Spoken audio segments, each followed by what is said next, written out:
Easter. It'll take us just a moment to get ready for this Children's Minute. And I asked Miss Brenda to help us because I brought my storytelling quilt, which she made back in 2008.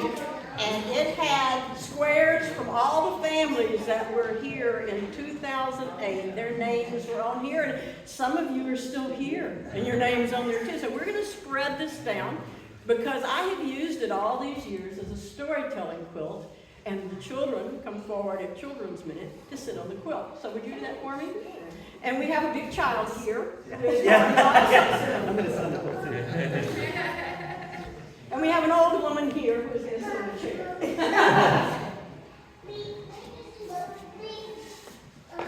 Okay, kids, come on, join me. Kids. Don't leave them up there by himself, you know. Look at this, all these beautiful faces on this great Easter morning. You guys did such a great job flowering that cross. Doesn't it look better than it looked when we first came in? Yeah, it's kind of Easter, you know. The other kind of looked like something dead, and now it looks alive with all this color. Hi, come have a seat. So we sing on Easter about new life, and we tell the story of Jesus' resurrection. And all of it, there's kind of a theme that runs through it, and the theme is that every end is a new beginning. And so the Easter story I want to tell today, I'm going to have some help, and I'll show you my friend in my bag in just a minute. But first, we've got to learn this refrain. It's called a call and a response. I call out, every end is, and you say, a new beginning. Now here's how I remember that, okay? Do your hands like this. Every end is a new beginning. Let's do it again. Every end is a new beginning. I think we might be ready to tell the story. So here is my friend who I brought along. Come on out, guys. Yeah, there's plenty of, yeah, come on out here. Come on. Oh, who is this? Who is this? Who knows who this is? It's a caterpillar, and it's not just any caterpillar. What caterpillar is it? It's the hungry caterpillar. How many of you have read the book about the hungry caterpillar? That's right. And so, do you remember what happens in that book? Okay, tell me one thing that happens in that book. He eats a lot of stuff. He just eats everything that he can find. Oh, watch that choke. What else happens in that story? Doesn't he turn into a butterfly? He does what? He does, but before he can turn into a butterfly, he has to build something around himself. It's a cocoon, or sometimes called a chrysalis when it's really a butterfly that comes out. We'll call it a cocoon because that's what the book says. So he goes, he wraps this cocoon around him. No, wait a minute. Is this a real caterpillar? No, it's not a real caterpillar. It's a stuffed toy. But you know what? I think that even a stuffed toy caterpillar can help us tell the truth that every end is a new beginning. So let's go in this bag, caterpillar. Yeah, it won't be long. You just go into that bag. Yeah, that's good. So when the caterpillar goes into its cocoon, or get that tail in there, or a chrysalis, it doesn't look like much, does it? Bet it's dark in there. Doesn't look like much is happening. Okay, but if this were a real caterpillar, instead of just a toy caterpillar, what would be happening inside of that cocoon? It would be changing.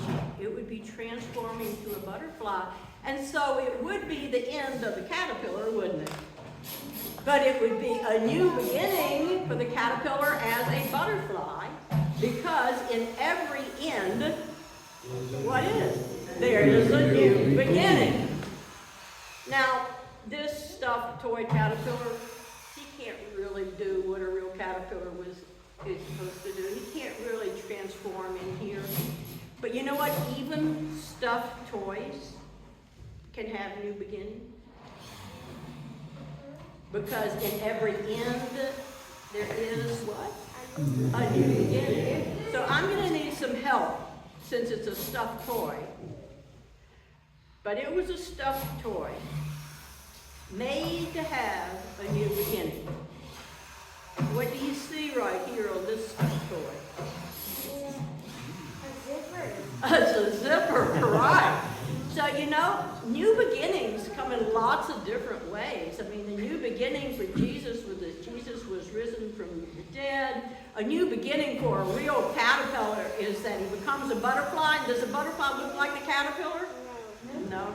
Does the butterfly move like the caterpillar? No. What can the butterfly do that the caterpillar can't do? It can fly. Its body is different, but it was the same caterpillar. It comes to new life, and that's why butterflies are symbols of resurrection, because of the transformation that takes place. But we have to help the poor toy caterpillar, so I need somebody to unzip this zipper. Here, Tandy, just unzip the zipper. And let's see if I can get a little closer. Or you can come a little closer to me. We're going to help it transform into a butterfly. Can you reach down here and pull that out? All right, that's good. No, that's all as far as it goes. Can you reach over here and pull this? Pull this part? Yeah, okay, here it comes. I'm going to turn this a little bit like this. And we are going to see what happens here. Pull that out.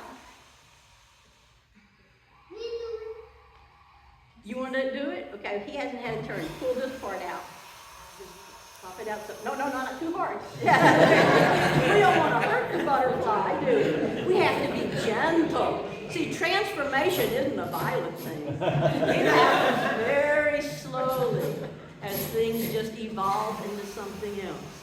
And so, in this toy caterpillar's case, what was the toy caterpillar is now a beautiful butterfly. All right? Because in every end, there is a new beginning. Happy Easter. Amen.